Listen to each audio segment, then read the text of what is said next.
yes, it is. Yeah, thank you. एक minute, let me. Now, दो जो critical issues हैं असेसमेंट पे, और मैं बता भी देता हूँ हमारे 4 मेजर इश्यूज क्या क्या हैं. प्लीज आप नोट डाउन करना है, नोट डाउन कर ले. दो my PPT will run and I will tell you. मैं 4 पीपीटी यूज करूंगा और चारों पीपीटी में अलग दिए हुए हैं. पहला इशू ये है कि मेरा नोटिस 31 मार्च 2021 को आया है. फिर से बोल देता हूं, मेरा नोटिस 31 मार्च 2021 से पहले आया, उस दिन आया या उससे पहले आया. कुछ असेसमेंट हुई है मेरी 1 अप्रैल 2021 से लेकर 31 मार्च 2022 तक. तो व्हाट आई वांट टू से कि अगर वो ऑर्डर आपके खिलाफ आया तो you might be in CIT appeal. तो क्वेश्चन इज, पहला क्वेश्चन ये है कि क्या ये पर्टिकुलर असेसमेंट जो हुई है, is it bad in law और is it correct. One thing. और मैं आपको बताऊंगा कहां पे दिक्कत करी डिपार्टमेंट में, कहां से चूक हो गई, और जिसका आप आगे ग्राउंड ले सकते हैं. सेकंड इशू, जो 148 के नोटिस इश्यू हुए हैं आफ्टर आशीष अग्रवाल केस, जो जहां पे सुप्रीम कोर्ट ने सर बोल दिया था जो पुराने 148 के जो नोटिस इश्यू हुए हैं 1 अप्रैल 2021 से लेकर 31 जून 30 जून 2021 तक. तो Supreme Court has said that please deem that particular notice under 148 as 148B notice in new regime. तो क्वेश्चन है, उसके बाद 148 इशू किया गया. तो मेरा क्वेश्चन है कि irrespective of any assessment year, चाहे वो 13-14 हो, 14-15 हो, 15-16 हो, 16-17, 17-18, 18-19, एज द केस में भी, वो क्या नोटिस बैड इन लॉ है. One thing, right. दूसरा इशू, सर सीबीडीटी ने एक सर्कुलर निकाला आफ्टर 4 जब जजमेंट आ गया तो 11 मई को एक सीबीडीटी ने सर्कुलर निकाला जहां पे उन्होंने एक अपनी इंटरप्रिटेशन ले ली as to dates, as to timelines, wherein they said that कि अब ये तोला वाली एक्ट के अंदर जो हमारा जो टाइम है वो बैक पे चला गया है. अब उसकी डेट जो हमारी 13-14 और 14-15 की जो डेट है वो 31 मार्च 2021 नहीं थी, वो अब due to TOLA act it has been extended to 30 June. तो उसके लिए नोटिस वैलिड है, जो जहां पे एक दिल्ली हाईकोर्ट का जजमेंट भी आ गया जो एसएससी के खिलाफ है. तो क्वेश्चन इज कि मैं I am not going to discuss कि भैया वो जजमेंट सही है नहीं गलत, थोड़ा सा आपको बताऊंगा. पर what is the alternative view, how we can take a alternative view and view by saying that कि स्टिल वी कैन से कि सर 13-14, 14-15, 15-16 अगर मैं सीबीडीटी सर्कुलर के हिसाब से भी चलूं तो भी वो बैड इन लॉ है. प्लीज नोट करें. थर्ड, फोर्थ, सर जिसका असेसमेंट से लेना नहीं है, पर I believe this is the judgment of supreme court in apex court judgment in Wipro. I believe, take my words, क्योंकि आप अब 31 अक्टूबर तक हम सबने रिटर्न भी भरनी है, तो there could be number of issues which could come up, और जो कहीं ना कहीं क्रॉप अप होंगे, जिसमें 2 एग्जांपल मैं आपको दे के दूंगा कि भैया उसका आज की डेट में जब आप इनकम टैक्स रिटर्न भरोगे तो क्या क्या इंपैक्ट पड़ेगा. पहले तो सुप्रीम कोर्ट ने क्या बोला, राइट, सुप्रीम कोर्ट के डिसीजन के बाद किन किन चीजों पे इंपैक्ट पड़ेगा जो शायद आप लोगों ने इंतजार नहीं किया होगा. तो अब जैसे हमने डिस्कस किया, सिंस आई एम रनिंग, मैंने 4 इश्यूज बताए हैं आपको, तो हर इश्यू को हम एक एक करके लेंगे.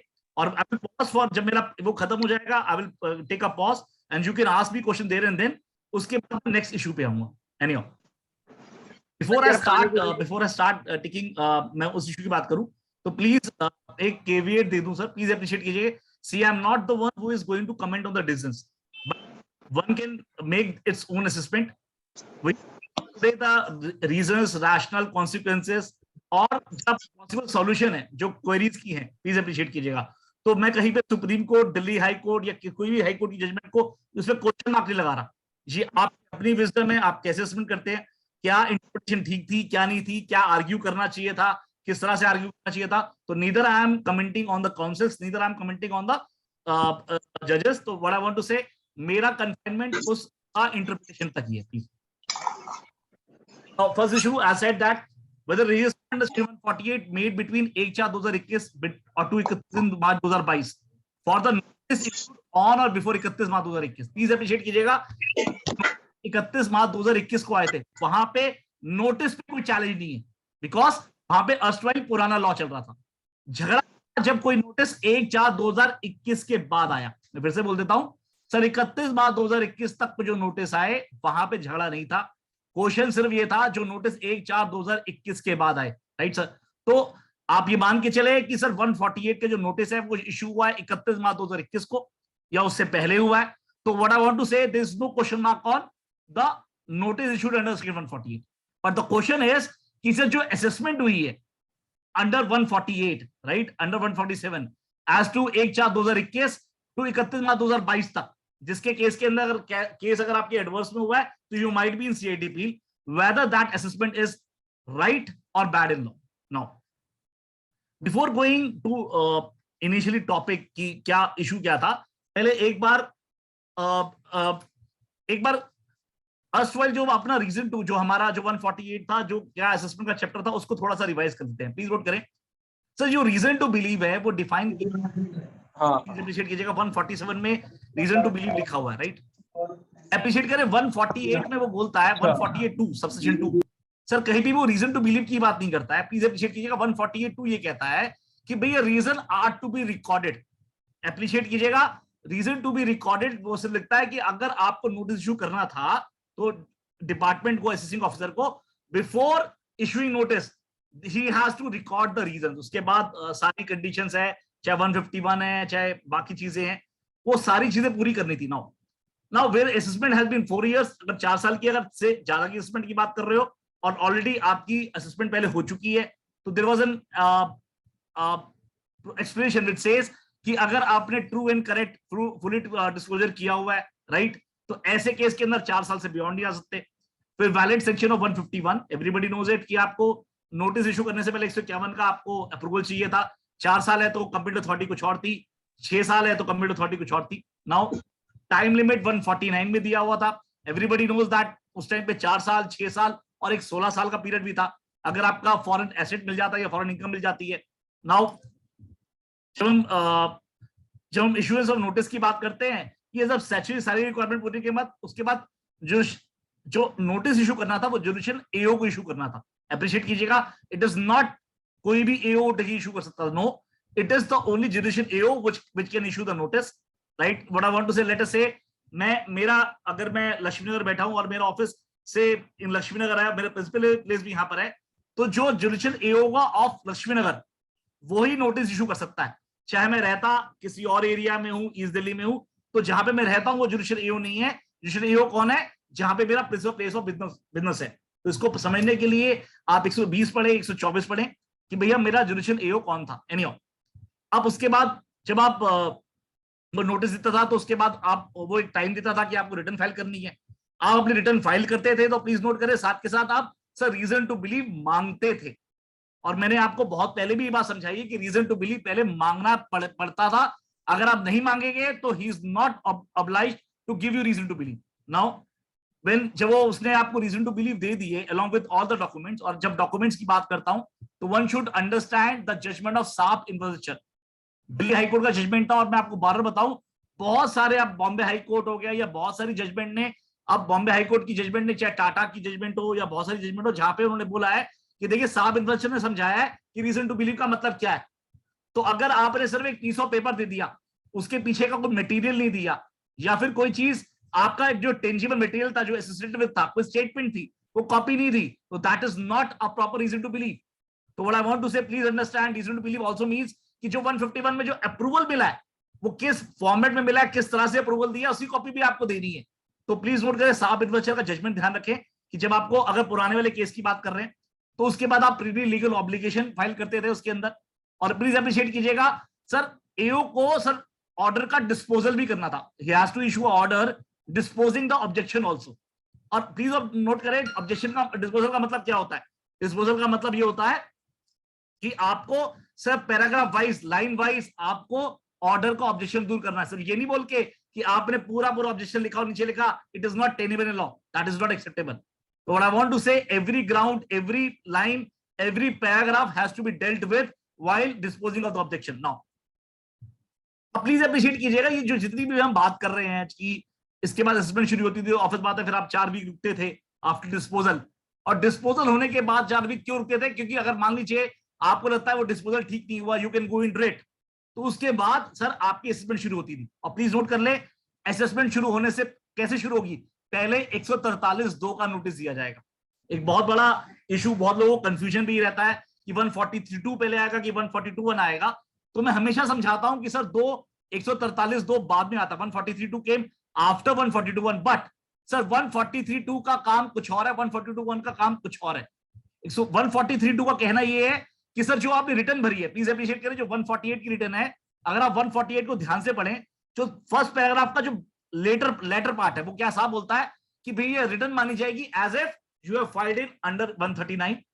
और 143.2 क्या कहता है, अगर आपने 139 में रिटर्न भरी हो या फिर 142 की नोटिस में रिटर्न भरी हो, तो ऐसे केस में जो जो इंफॉर्मेशन आपने दी है, अब ऐसे केस में एसएससी को ही एविडेंस करना पड़ेगा ये जो इंफॉर्मेशन है वो ट्रू एंड करेक्ट है। तो what I want to say, whatever you are filing the return, sir पहले एविडेंस सर एसएससी को करना पड़ेगा। और जिस पॉइंट पे वो सर एग्री नहीं करता है, तो उस बात के लिए 142 पे आपको नोटिस दिया जाता है टू एक्सप्लेन द थिंग्स। तो what I want to say, let us से 4 चीजें हैं, 4 चीजों में चारों चीजें आपने एक्सप्लेन कर दी। मान लीजिए 3 चीजें उसको समझ में आ गई और एक चीज समझ में नहीं आई, तो जो 142.1 का जो नोटिस दिया जाता है वो हमेशा उस एक चीज के लिए दिया जाता है जो आप समझा नहीं पा रहे हैं, या फिर असेसिंग ऑफिसर ज्यादा उसके बारे में डिस्कशन करना चाहता है। मैं क्लियर हूं आपको सर? तो पहले 143.2 आएगा, उसके बाद 142 आएगा। एनीहाउ अप्रिशिएट कीजिएगा, ये सारी की सारी जो मैं अब आपको बातें बता रहा हूं, apart from Asian Paints, the majority of this particular thing are judgment law. When I say judgment law, तो GKN drive shafts 259 ITR 19 supreme court, उन्होंने ऑलमोस्ट लॉ लेट डाउन किया था वो काम कैसे करना है। Now what happened sir, appreciate कीजिएगा, मैं साब रजिस्टर का जजमेंट आपको दिखा रहा हूं। देखिए कि साब रजिस्टर का जजमेंट क्या कहता था। नाउ वैलिड सेक्शन अंडर 151 भी होना बहुत जरूरी था, जहां के अंदर आप बताते थे कि 151 के अंदर कि whether there is an application of mind or not, application of mind in the sense, please appreciate करें कि लेट अस से एओ ने कोई गलत काम कर दिया, तो 151 का टारगेट ये था कि to check the power of the AO, कि भैया क्या एओ ने जब काम किया, बिकॉज अप्रिशिएट कीजिएगा रीजन टू बिलीव एओ का होना चाहिए। और there are various case laws in relation to, अगर जब इन्वेस्टिगेशन टीम की रिपोर्ट की बात होती थी तो various court has rightly said that sir ये जो इन्वेस्टिगेशन की जो रिपोर्ट है it is not a tangible material, right? वो एक इंफॉर्मेशन तो हो सकती है पर it is not a tangible material. ये रीजन टू सस्पेक्ट हो सकता है but it is not reason to believe. तो अप्रिशिएट के रीजन टू बिलीव किसका बनना चाहिए, इट इज ऑफ एओ। तो बेसिकली 151 की जो पावर थी, दैट इज जो आज की बात भी है, तो it is basically a power to check whether there is abuse of power by the AO, yes or no. It is not a mere formality. Thus, there has to have a proper application of mind, not only by AO, but under 151 by the competent authority as well. Now, अब appreciate करें कि there are बहुत सारे issues थे कि reason to believe में live nexus होना चाहिए, tangible में बहुत सारे issues थे, और फिर again fishing and roving inquiry नहीं हो सकता, then there could be no change of opinion नहीं हो सकता, you can't review the assessment, आप assessment को review नहीं कर सकते। There was a judgment of Kelvinator wherein Supreme Court has rightly pointed out कि जो पावर दी गई है under 147 and 148 read with 147, it is only for reassessment और असेसमेंट। तो अप्रिशिएट किया, रिव्यू की पावर नहीं है। तो अगर मान लीजिए प्रॉपर फैक्ट्स मैंने आपको डिपार्टमेंट को दे दिए हैं और उस पर्टिकुलर फैक्ट्स के ऊपर मान लीजिए कोई क्वेश्चन मार्क नहीं है कि भैया प्राइमरी फैक्ट्स आपको दे दिए, अब इन्फ्रेंस एओ ने कुछ और ले लिया पर लेना कुछ और चाहिए था। अब वो उन्हीं फैक्ट्स पे अगर कोई नया न्यू टेंजिबल मटेरियल नहीं आता तो न्यू फैक्ट्स, अगर कोई न्यू फैक्ट्स नहीं है, ओल्ड फैक्ट्स पे आप असेसमेंट नहीं खोल सकते। तो only option is 263।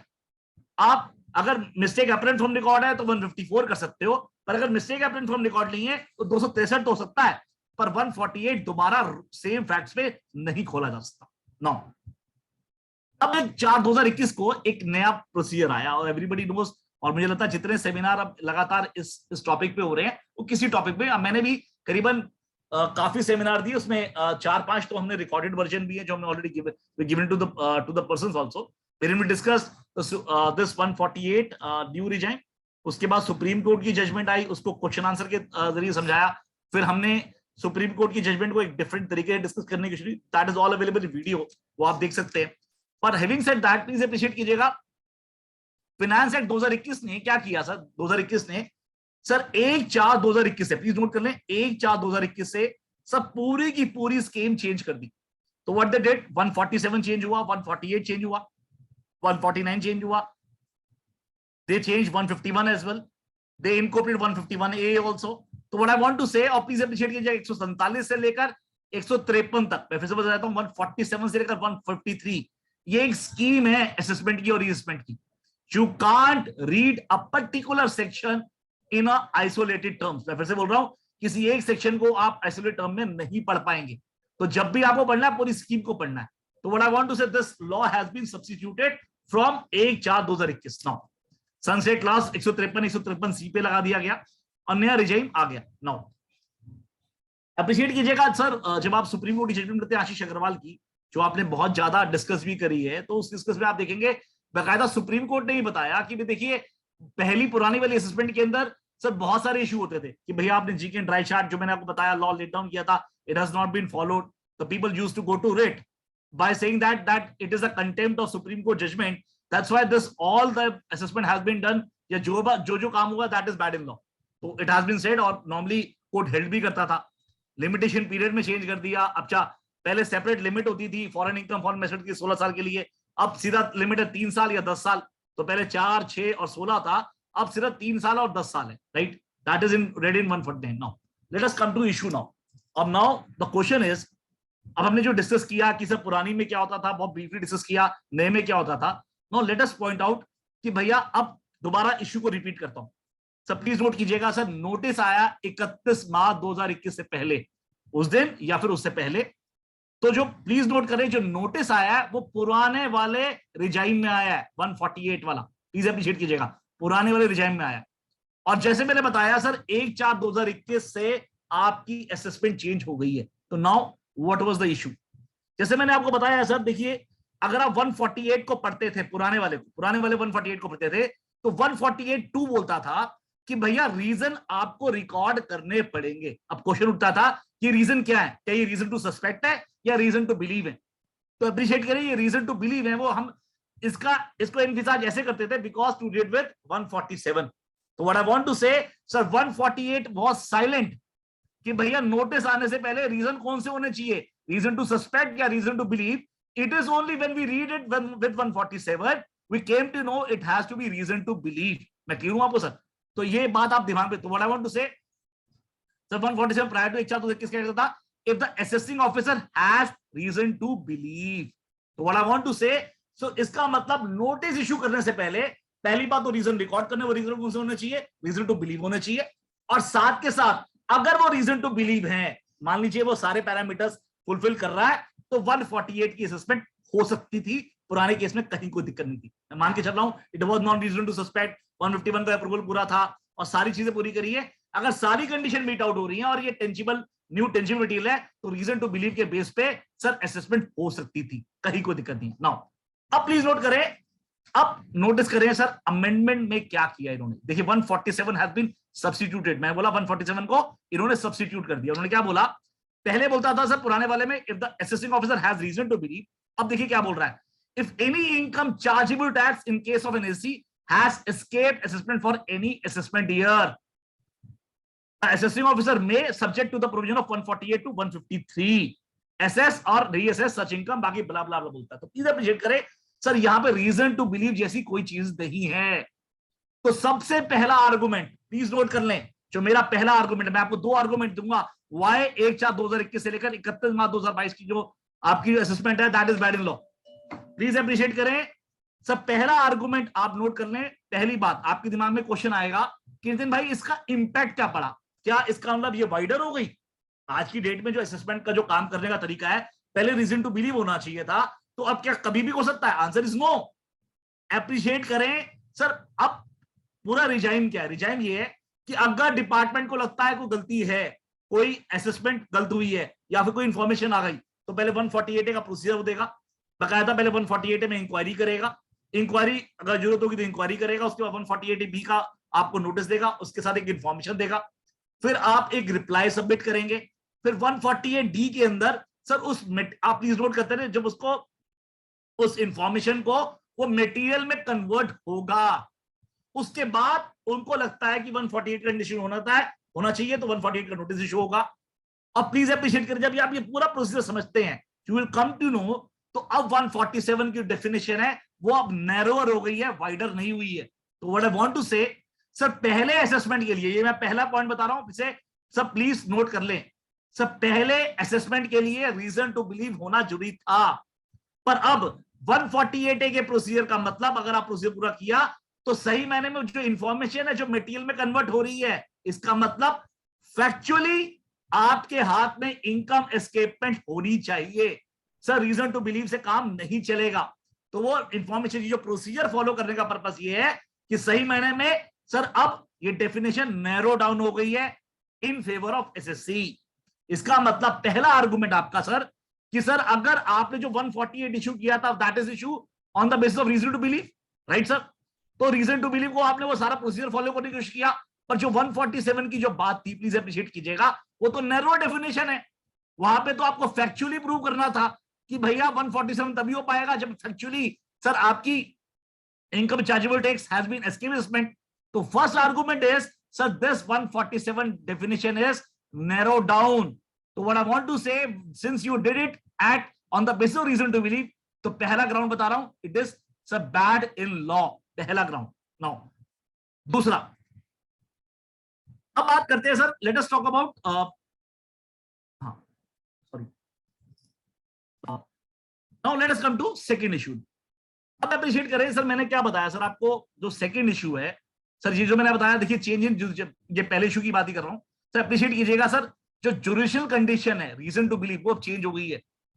Sir please note करें, compare the section 147 before and after amendment, the AO has reason to believe that any income chargeable tax vis-a-vis if any income chargeable tax in the SSC has escapement। तो जो judicial जो issue था, जो judicial requirement थी reason to believe, अब वो चीज उन्होंने खत्म कर दी है। तो what I want to say, please appreciate कीजिएगा, now the law laid down is something as it has become narrower. और जैसे मैंने आपको 148A के कंटेक्स्ट में बताया कि भैया नॉट ओनली जो इंफॉर्मेशन थी उसे मटेरियल में कन्वर्ट होना था, if you read 149 1B as well, 149 1B पढ़े सर, जहां पे 3 साल से लेकर 10 साल की बात करता है, तो प्लीज नोट करें वो क्या बोलता है सर। डी ये बोलता है, ये तो मैंने आपको बता दिया कि decide on the material variable, तो इन्फॉर्मेशन मटेरियल बन गया।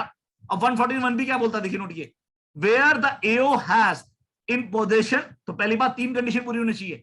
पहली बात तो AO के बाद पोजीशन में होना चाहिए क्या sir, books account, other document या एविडेंस। मैं फिर से बता रहा हूं, AO के पोजीशन में क्या होना चाहिए, या तो बुक्स अकाउंट, अदर डॉक्यूमेंट और evidence which reveal that income chargeable tax. आगे बोलता है 50 लाख की in the form of asset. पर what I want to say sir, target क्या है सर, टारगेट ये है अब आपको डी फैक्टो, मतलब फैक्ट्री डिपार्टमेंट के पास ये हाथ में होना चाहिए कि भैया ये इनकम छूट गई है। सिर्फ reason to believe, reason to suspect या फिर बाकी चीजों से काम नहीं चल पाएगा जब तक फैक्चुअली डिटरमाइन नहीं कर पाएगा डिपार्टमेंट कि हाँ भाई ये असेसमेंट छूट गई है, इस पर टैक्स लगना चाहिए था। 148 मेरा पर्सनल मानना है आप नहीं कर सकते। नाउ अब बात करते हैं सर दूसरा इशू जो मेजर इंपॉर्टेंट, जो आपने शायद सोचा नहीं होगा, यार ये बात भी ऐसे भी सोच सकते हैं। प्लीज नोट करें सर, प्लीज नोट करें, whole scheme of the reassessment provision has been substituted. मैंने क्या बताया सर, पहली बात तो सर जो रीअसेसमेंट की स्कीम है 147 153 एक स्कीम का पार्ट है, प्लीज अप्रिशिएट कीजिएगा। तो किसी भी एक सेक्शन को आप आइसोलेटेड वे में नहीं पढ़ पाएंगे, you have to read in toto. अभी मैं समझाऊंगा जैसे आपको, प्लीज अप्रिशिएट कीजिएगा। I said that whole scheme has been knitted together। जैसे मैं एग्जांपल देता हूं, अभी आपको 148 दिखाता हूं, देखिए 147 दिखाता हूं, जहां पे मैं पुराना लॉ है। अब देखिए नीचे क्या बोल रहा है एक्सप्रेशन के अंदर, that for the purpose of assessment reassessment computation under section, the assessing officer may assess or reassess the income in respect of an issue which has bearing on assessment, and such issue comes to notice subsequently in the course of proceeding under section, irrespective of the provision 148 has not been complied with। तो what I want to say sir 147 कहीं ना कहीं इन कुछ circumstances के अंदर 148 पे भी determined है। तो what I want to say sir, ये जितने भी सेक्शन आप जब पढ़ोगे, जब मैं 148 पढ़ने की कोशिश करूंगा, 149 पढ़ने की कोशिश करूंगा, 151 पढ़ने की कोशिश करूंगा, तो सारे के सारे एक दूसरे कोरिलेटेड है। तो आप ये नहीं बोल सकते कि सर मेरा नोटिस तो आया पुराने लॉ में पर असेसमेंट नए लॉ में होगी। मैं फिर से बोल रहा हूं सर, नोटिस तो आया पुराने लॉ में पर मेरी असेसमेंट तो नहीं होगी। प्लीज अप्रिशिएट कीजिएगा why it is so. Sir जब आपने रीजन टू बिलीव दिया, जब आपको सही मायने में आपने नोटिस दिया, तो ऑफिस बात है आपको नोटिस आया, अब वो व्यक्ति रिटर्न भरेगा। अगर वो पुराने सिस्टम में होता तो क्या होता, पहले वो रीजन टू बिलीव मांगता, राइट, पहले रिटर्न भरता और रीजन टू बिलीव मांगता। तो क्या अब नए केस के अंदर, क्योंकि अब रीजन टू बिलीव तो है नहीं, तो क्या वो ऐसे केस के अंदर क्या अब रीजन टू बिलीव मांग सकता? To me answer is no, because sir now 147 has been substituted. तो what I want to say, जो जीके ड्राइव शाफ्ट के लिए जो सुप्रीम कोर्ट ने बताया भी था आशीष अग्रवाल वाले केस के अंदर कि सर ये बहुत सारे इश्यू आते थे, अब इन सबको दूर करने के लिए आप 148 में प्रोविजन ले आए हैं। अब 148 इसलिए नहीं हो सकता कि 148 पहले हो चुका है। तो व्हाट आई वांट टू से, ये मिक्स एंड मैच वाला काम हो गया, जहां पे 148 तो पुराने प्रोविजन में हुआ है, पर आप असेसमेंट करना चाहते हैं 147 न्यू असेसमेंट रिजाइम के अंदर। अब आप देखिए सर इसका इंपैक्ट क्या पड़ेगा, प्लीज नोट करें। राइट नाउ ये कुछ पैराग्राफ्स है जहां पे इन्होंने बोला can not be used by substitute of section. Please appreciate कीजिएगा, मैं बार बार आपको बोल रहा हूं द सेक्शन वाज सब्स्टिट्यूटेड, तो इस बात को ध्यान रखिएगा। इन वर्ड को मैं देखिए मैं कहां पे कैसे इंटरप्रेट करूंगा और इसका कितना बड़ा इंपैक्ट पड़ेगा। ये पैरा 6 है सुप्रीम कोर्ट का। It said it can not be disputed that the substitution of section 147-51 of the income tax act by the finance act 2021 radical and informative changes are made by the government the procedure for reassessment proceedings as the section 147-149 and section 151 of the IT Act, the procedure governing the initiation of reassessment proceedings. However, for several good reasons, the same rise to a numerous litigation and the reopening challenge inter alia on the grounds such as भैया reason to believe नहीं है, tangible material नहीं है, जैसे मैंने बताया कोई inquiry conduct नहीं करी, lastly mandatory GK dry chart को आपने सर नहीं किया। अब इन्होंने बोला यार फर्दर फ्री फाइनेंस एक्ट 2021 तो रियो द परमिशन थी पहले 4 साल और 6 साल, अब यहाँ पे 3 साल और इन्होंने 10 साल कर दी है। Therefore, the Parliament thought it fit to amend the income tax to simplify the taxation, ease compliances, and reduce litigation. Therefore, with a view to achieve the said object, the Finance Act 2021, Section 147, 148, and Section 51 have been substituted. मैं बार बार बोल रहा हूं sir, ये सारे section sir substitute कर दिए गए, ये सुप्रीम कोर्ट भी मानता है, राइट सर। नाउ अब यही बात हर जगह, यही आप बात हर पैराग्राफ में पढ़ेंगे। अब क्वेश्चन उठता है इससे इंपैक्ट क्या पड़ा। देखिए इंपैक्ट क्या पड़ा, प्लीज नोट करें। Let me come to impact first now. तो सर अब प्लीज नोट करें expiry and repeal of statutes, it is very very important. Expiry and repeal of statutes. अब ये प्लीज नोट करें सर, ये मेरे जो पर्टिकुलर चैप्टर है, ये 4, 5, 6 जो मैंने पन्ने डाले हैं, it is not my baby. जो मैंने लिखा है I have copied it from sir GP Singh की जो किताब है ये वाली 14th एडिशन, मैंने वहां से उठाया। मैं actually I was working on some benami case, तो बेनामी केस में कुछ जो 2019 में अमेंडमेंट हुई थी, तो मैं उसमें कुछ काम कर रहा था। करते करते मैं इन पॉइंट्स को मैंने जब देखा तो I came to know a big thing. Please appreciate कीजिएगा what this says, what this says. They said that a statute is either perpetual or temporary. It is a perpetual when no time is given revision. तो statute अगर remains until its repeal, एक से employed. A perpetual statute is not a perpetual in the sense that it couldn't be repealed. It is perpetual in the sense that it is not efflux of time. मतलब what I want to say, तो दो तरह के legislation होते हैं, एक होता है time period के लिए होता है और दूसरा होता है आपका perpetual। तो what I want to say, जो time type वाला होता है उसके लिए एक particular मियाद होती है कि इस पीरियड के लिए आया है, और जो प्रीपिचुअल होते हैं इसका मतलब ये नहीं है कि वो कभी आप उसे आप लॉ को वापसी ले नहीं सकते। तो ओनली थिंग इज वो एफ्लेक्स ऑफ टाइम से गायब नहीं होंगे। और आगे देखिए वो क्या बोलता है, the finance act which are annual acts which are not the time duration they often contain the provision of general character which are of permanent operation. तो ये फाइनेंस जो इनकम टैक्स एक्ट की बात कर रहे हैं वो क्या कह रहा है, वो प्रीपिचुअल लेजिस्लेशन है। नाउ अब when a life of a term of act is merely extended, it cannot be said a new has been completed. What I want to say कि अगर आपका लॉ कोई चीज रिपील हो जाता है, जब रिपील हो जाता है तो इसका मतलब क्या है। जैसे मैं एग्जांपल देता हूं आपको इन रिलेशन टू ओमिशन की बात करते हैं। तो मैंने आपको लास्ट टाइम जब समझाया था, जब सुप्रीम कोर्ट जजमेंट की बात समझा रहे थे, और 2021 में आपने देखा होगा 2022 अमेंडमेंट हुई है, बहुत सारी अमेंडमेंट में उन्होंने काफी सारे वर्ड्स ओमिट कर दिए गए। तो वहां पे मैंने समझाया था what is the doctrine of omission. Omission का मतलब क्या होता है कि as if it has been never been there. तो प्लीज अप्रिशिएट कीजिएगा, अगर मान लीजिए कोई चीज ओमिट कर दी गई है, it is as good as repealed. If it something is not, if something is repealed, तो इसका मतलब वो कभी सेक्शन था ही नहीं, या कभी वो एक्ट था ही नहीं। जब वो एक्ट था ही नहीं, इसका मतलब कोई भी एक्शन आप उस टाइम पे उठा रहे हो उसके लिए, लेट अस से एक पर्टिकुलर लॉ है, टाडा की बात करते हैं। जो पुराना टाडा आपको याद है 2002 में इन्होंने रिपील कर दिया था, जहां पे वो बॉम्बे ब्लास्ट के केस भी के इश्यूज भी टेकअप किए थे, और 2002 में इन्होंने टाडा को रिपील कर दिया था। तो प्लीज अप्रिशिएट कीजिएगा, टाडा में जिन लोगों को तो सजा हो चुकी थी और जिन्होंने आगे सर सजा के आगे कोई मतलब सुप्रीम कोर्ट ने एक्सेप्ट कर लिया, या फिर अपनी जो भी उनका कैपिटल पनिशमेंट थी या पनिशमेंट थी एक्सेप्ट कर ली थी, तो वो तो बात खत्म। पर जो केसेस चल रहे थे, तो ऐसे केस के अंदर since those act that particular act was repealed, तो जितने भी चल रहे थे केसेस, या फिर जो व्यक्ति डिपार्टमेंट अपील फाइल करना चाहता था किसी केस के केस, वो सारे के सारे खत्म हो गए। इसका मतलब कोई अगर आपको एक्शन उठाना है, चाहे अपील करनी है, चाहे डिपार्टमेंट ने, चाहे एसएससी ने, राइट, वो पर्टिकुलर चीज खत्म हो जाएगी, प्लीज अप्रिशिएट कीजिएगा। पर अगर मान लीजिए कोई व्यक्ति सर्व कर रहा है, उसको उन्हें एक्सेप्ट कर लिया है, मान लीजिए टाटा की वजह से 93 में हुआ तो 4 साल की सजा हो गई, 97 में खत्म हो गया, तो 4 साल वापस नहीं किया सकते। तो ओनली थिंग इज, अगर वो केस चल रहा है और टाटा की रिपील होने के बाद से वो खत्म हो गया, तो इसका मतलब सारी की सारी जो उस पे केसेस चल रहे थे वो सारे के सारे केसेस खत्म हो जाएंगे, किसी और लॉ में चलेंगे, आईपीसी में वो अलग चीज है, पर टाटा में नहीं चल पाएंगे। मैं just give an example to you, right now. Appreciate करेंगे सर रियाला कॉर्पोरेशन, इसमें बहुत अच्छी जजमेंट है, इसको आप प्लीज पढ़ें। इस केस में क्या था सर, सेम वे सर, एक there was defence of India rules थे 1962 के, जहां पे फॉरेन एक्सचेंज की बात कर रहे थे, और जहां पे फॉरेन एक्सचेंज के अंदर ये पर्टिकुलर रूल को ओमिट कर दिया गया था।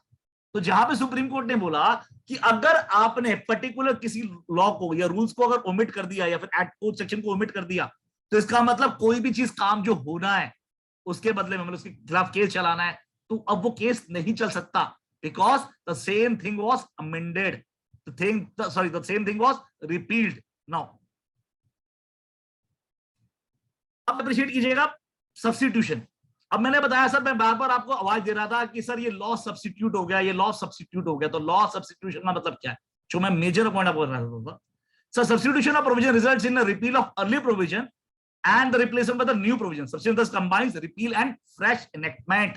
तो इसका मतलब सब्स्टिट्यूशन दो काम करता है, ना केवल रिपील करता है, प्लीज अप्रिशिएट कीजिएगा, ना केवल रिपील करता है, पर साथ के साथ एक फ्रेश एनेक्टमेंट भी करता है। तो what I want to say, so substitution जब आप करते हो तो ना केवल वो ओमिशन वाला जो रिपील वाला पॉइंट इस पे लगेगा, पर साथ में फ्रेश एनेक्टमेंट भी हो जाएगी। मैं क्यों आपको सर, और मैंने आपको बताया 148 का नोटिस क्या है, वो आपने पुराने रिजाइन में इशू किया है, राइट। इसका मतलब जब आपने सब्स्टिट्यूट किया लॉ को, तो वो पुराने वाला लॉ अब सब्स्टिट्यूट हो गया, रिपील हो गया, अब एक नया फ्रेश एनेक्टमेंट आ गया, नई स्कीम आ गई। तो आप बोलोगे सर ऐसे तो बहुत कुछ होता है, तो ऐसे केस में क्या होगा सर, इसीलिए आप देखेंगे सर नॉर्मली वेरियस जितने भी आपके अमेंडमेंट होती है इन वेरियस लॉज, सर वहां पे रिपील एंड सेविंग क्लॉज आता है, repeal and saving clause, please appreciate कीजिएगा।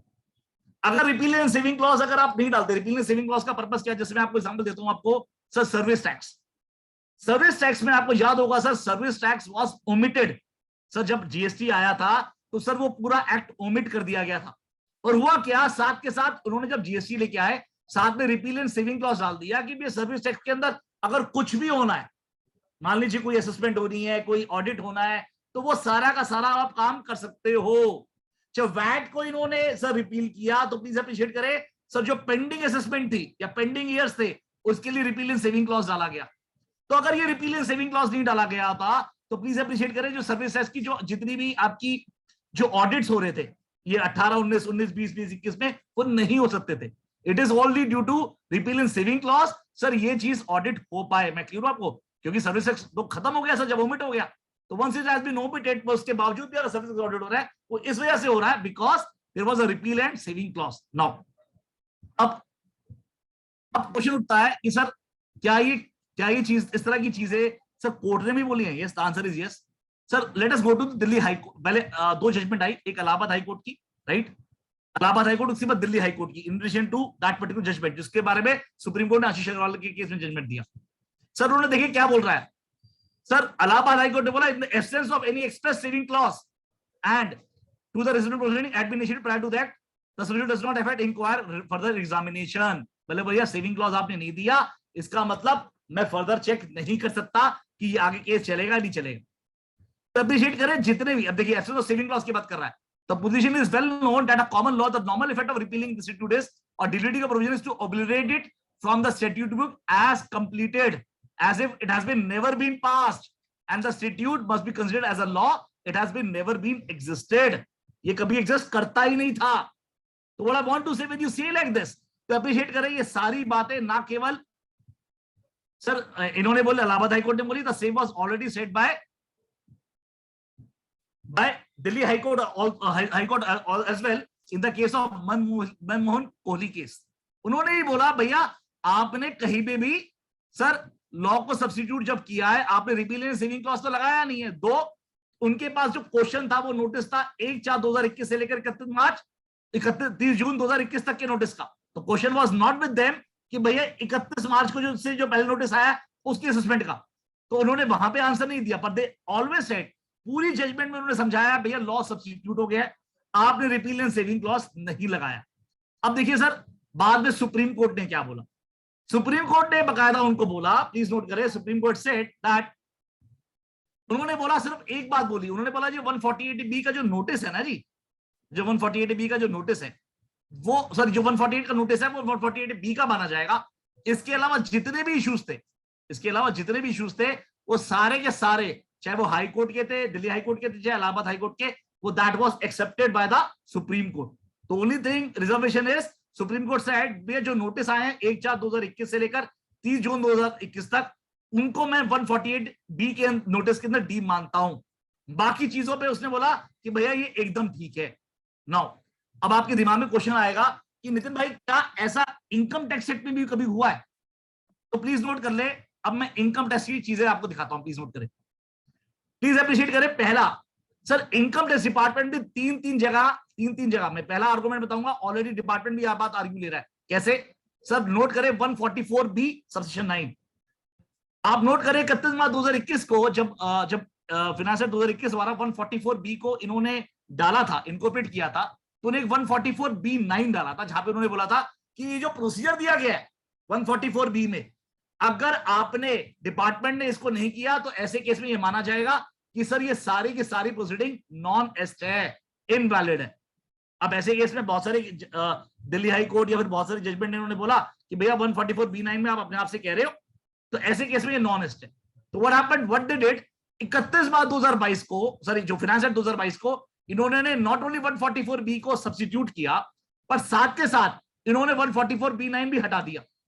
जब 144B9 हटा दिया तो अब now the department is arguing before the various high court से कि सर 144B9 तो अब ओमिट हो चुका है, और since that particular section was omitted from 1/4/2021, तो ऐसा इसका मतलब ये कभी था ही नहीं, और जब ये कभी था ही नहीं तो ऐसे केस में जितनी भी आप एवरमेंट्स की बात कर रहे हो कि भैया ये आपका नॉन हो सका, दैट इज नॉट एक्सेप्टेबल। दो SSC is arguing only on the cases of principle of natural justice की सर प्रिंसिपल ऑफ जस्टिस तो फॉलो करना चाहिए था, पर otherwise in that particular view omission वाले पार्ट पे डिपार्टमेंट सेम बात आर्ग्यू कर रहा है जो मैं आपको समझा रहा हूं। अब प्लीज नोट करें, क्या इनकम टैक्स एक्ट में भी रिपील एंड सेविंग क्लॉज आता था? Answer is no. तो दो सेक्शन दिखा रहा हूं, 144(2) और 142(4), फिर नोट कर लें 144(2) और 142(4). अब ये नोट कर ले 142(2) क्या बोलता है, देखिए क्या बोल रहा है 144(2) क्या बोलता है। The provision of this section understood immediately before their amendment by the Direct Tax Amendment Act 1987, 4 of 1988 shall apply to on relation to any assessment year for assessment year commencing on the 1st day of April 1988 or any earlier assessment year. References in this section to the other provision of this act and shall be considered as references to those provision as for the timing in force and applicable to the relevant assessment year. तो sir ये please note क्या कह रहा है sir, हुआ क्या था sir 1987 में आपको याद होगा सर, पहले दो लिंब हुआ करते थे 147 के लिए। पहला लिंब होता था कि भैया रीजन टू बिलीव जो रिकॉर्डेड होते थे, दूसरा इंफॉर्मेशन होता था बी क्लॉज। अब इन दोनों को हटा के इन्होंने ओपिनियन पे ले आए थे, फिर बहुत ज्यादा ह्यूमन क्राइम मचा था, फिर 1989 में दोबारा इनको अमेंड करना पड़ा और रीजन टू बिलीव लेके आए जो 2021 तक चला। तो अप्रिशिएट कीजिएगा उस टाइम पे जो 142 था, जब 87 में जब इन्होंने चेंज किया तो 142 भी था पुराने वाला, 144 भी था, तो इन्होंने दोनों सेक्शन के अंदर रिपील एंड सेविंग क्लॉज डाला सो एज टू से कि भैया जो हमारा पुराने के हिसाब से जो हम काम कर रहे हैं उस पर कोई क्वेश्चन मार्क नहीं आना चाहिए। यही बात देखिए, यही बात इन्होंने 142(4) में लिखी है, देखिए same as it is copy. तो what I want to say, it is not the repeal and saving clause, पहले कभी होता नहीं था। अब प्रॉब्लम कहां पे है सर, जब इन्होंने 147 को अमेंड किया, अप्रिशिएट कीजिएगा, there was no repeal and saving clause. जब इन्होंने 149 को अमेंड किया, there is no repeal and saving clause. तो what I want to say, जब आपने 148 इशू किया पुराने वाला, वो आपने 4 साल और 6 साल एक अप्रूवल लिया 151 के हिसाब से, पुराने के हिसाब से, तो क्वेश्चन उठता है कि आज की डेट में 1/4/2021 को क्या मैं उस पर क्वेश्चन मार्क ला सकता? Answer is no. तो what I want to say sir, इस केस के अंदर क्योंकि आपने पूरा लॉ सब्स्टिट्यूट कर दिया, इसका मतलब sir repeal and saving clause ना होने की वजह से सारी की सारी असेसमेंट जो 1/4/2021 से लेकर 31 मार्च 2022 तक, all are bad in law. तो what I want to say, मैंने आपको 2 इश्यूज बताए हैं इन रिलेशन टू 1/4/2021 से लेकर 2022 तक। पहला इश्यू मैंने बताया सर, पहले रीजन टू बिलीव होता था, अब आपको डी फैक्टो या फैक्चुअल बताना पड़ेगा कि भैया इतनी एडिशन बनती है। अगर आप ये नहीं बता पाओगे, आपके पास रीजन टू बिलीव है या कुछ और है जो फैक्चुअली नहीं बता पा रहा, सॉरी यू कांट 147 नहीं कर पाओगे। दूसरी बात, सिंस ये सारा का सारा लॉ सब्स्टिट्यूट हो गया है और उसके बाद कोई रिपील एंड सेविंग क्लॉज आपने नहीं डाला है, तो इसका मतलब जितनी भी असेसमेंट हुई है in relation to those notices जो 31 मार्च 2021 से पहले आए हैं, सारे के सारे बैड इन लॉ हैं। क्यों? क्योंकि 1/4/2021 से सर नया वाला लॉ आ चुका था और पुराने लॉ के लिए आपने कोई रिपील एंड सेविंग क्लॉज नहीं डाला था, और that was accepted not by the Delhi high court, Allahabad high court और Bombay high court, but that was accepted by supreme court as well, wherein they said हम सारी की सारी कंडीशन जो ऑब्जर्वेशन है और वेरियस हाई कोर्ट हम मानते हैं, पर हम सिर्फ क्या कर रहे हैं 148 को जो नोटिस को उसको 148 बी का शो कॉज नोटिस मान रहे हैं। राइट सर, अब कोई भी क्वेश्चन आपकी तरफ से sir, any question from your side sir?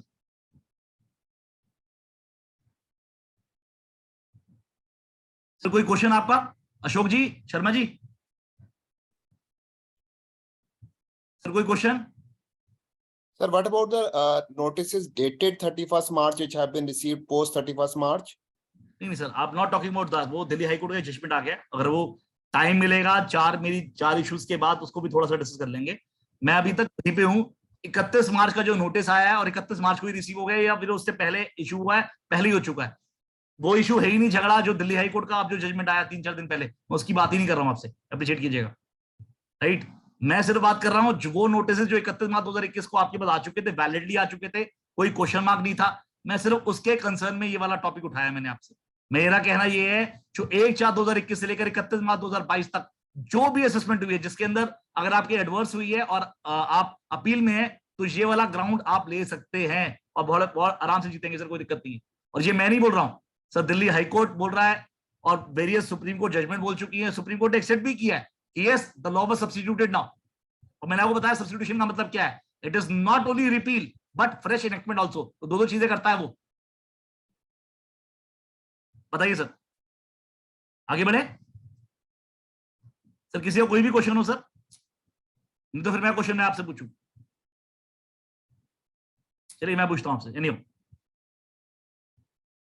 Sir, अब मेरा क्वेश्चन ये है कि यार ये जो डिस्कशन मैंने किया है कि क्या इसका इंपैक्ट, जो ये जो असेसमेंट डन हुई है अभी सितंबर 2022 को, अभी खत्म हुई है ना सितंबर 2022 को, 143(2) का नोटिस लास्ट ईयर आ गया था, जिसकी पहले डेट 30 जून थी, उसको 3 महीने बढ़ा के 30 सितंबर कर दिया। मेरा क्वेश्चन ये है क्या सेम एनालॉजी सर यहाँ पे लगाई जा सकती है? प्लीज अप्रिशिएट कीजिएगा। द नोटिस वाज केम इन, मैं बात कर रहा हूं जो हमने डिस्कशन किया अभी तक, क्या ये 143(2) के कंटेक्स्ट में है जहां पे असेसमेंट हुई है 144(b) में? प्लीज नोट कर ले सर, जहां पे असेसमेंट हुई है 144(b) में, क्या ये सेम एनालॉजी लगाई जा सकती है, यस और no? To me answer is yes, पर आपको ढंग से पढ़ना पड़ेगा, प्लीज नोट कर ले सर, अप्रिशिएट कीजिएगा। 144(b) भी सर दोबारा इन्होंने सब्स्टिट्यूट किया, फिर से बोल रहा हूं 144(b) अगर आप 2021 का पढ़े और 2022 का पढ़े, सब पूरा का पूरा लॉ सब्स्टिट्यूट कर दिया इन्होंने। और जब इन्होंने सब्स्टिट्यूट किया है तो प्लीज अप्रिशिएट कीजिएगा, मेजर डिफरेंस आ गया। तो मेजर डिफरेंस क्या है? अगर आप 2021 की बात करें, 2021 की बात करें, पहले असेसिंग ऑफिसर, पहले असेसिंग कौन था? पहले असेसिंग ऑफिसर था आपका सर एनएफएसीबी ऑल्सो, पर अब जब 1/4/2022 के बाद अब NFAC is no more assessing officer. पहले कंसेप्ट था एनएफएसी आरएफएसी, अब वो कंसेप्ट भी खत्म कर दिया इन्होंने। अब अप्रिशिएट कीजिएगा, आज की डेट में देखिए नोटिस किसने किया था पहले इशू? एनएफएसी ने। आज की डेट में ऑर्डर किससे आ रहा है? असेसमेंट यूनिट से। उसके बहुत सारे कारण है कि इन्होंने सर टेक्निकल यूनिट को, वेरिफिकेशन यूनिट को, सबको सर असेसिंग ऑफिसर बना दिया, वो एक अलग चीज है, वो अपने आप में एक बहुत बड़ा चैप्टर है कि क्यों बना दिया, उसके बहुत सारे कारण थे, जो ये गलती रह गई थी वो इन्होंने ठीक कर दी। पर प्रॉब्लम कहां पे आई? आपने लास्ट टाइम तो जो नोटिस इशू किया एनएफएसी से किया, आरएफएसी था, वो भी असेसमेंट यूनिट था, पर अब आपने सब कुछ खत्म करके आप बोला भी असेसमेंट यूनिट होगा, तो नोटिस तो इशू किया नितिन कन्वर ने, अब असेसमेंट कौन कर रहा है? अशोक शर्मा जी। तो क्या ये बहुत बड़ा क्वेश्चन मार्क नहीं है? To me answer is yes, कहीं ना कहीं बहुत बड़ा इंपैक्ट डालेगा। It could go to the root of the matter also. ठीक है सर? तो आपका फर्स्ट इश्यू में what you want to say is मार्च के पहले नोटिस आया था जी और because saving and repairing clause नहीं है तो जी वो असेसमेंट बैड इन लॉ है. जी सर, Right? जी सर, जी सर, जी सर. हाँ, सर मेरा इसलिए because- कहना है सर, आप अप्रिशिएट कीजिएगा सर, जो 147 पढ़ते हैं तो 147 ऐसा नहीं है कि आइसोलेटेड सेक्शन नहीं है सर, आप ये अप्रिशिएट कीजिएगा. मैंने आपको बताया 147 में एक्सप्रेशन दी हुई है, 148 की बात भी करता है. ठीक है जी, तो सारे सेक्शन कहीं ना कहीं कोरिलेटेड है, एवरी सेक्शन 147 से 153, राइट? तो ऐसा नहीं हो सकता 148 तो नोटिस आप दे दो पुराने वाले में लॉ में और असेसमेंट कर दो आप नए वाले लॉ के अंदर, ये पॉसिबिलिटी नहीं है सर, राइट? या तो आप रिपीट सेविंग क्लॉज लगाते हैं, जैसे मैंने आपको बताया आपने 144 में किया, 142 में किया, 87 में, way back in 87, right? Yeah. This was not done by you. अब डिपार्टमेंट ने वो काम किया नहीं, तो what I want to say since it has not been done, तो मेरा पर्सनल मानना है जो भी असेसमेंट हुई है that is bad in law.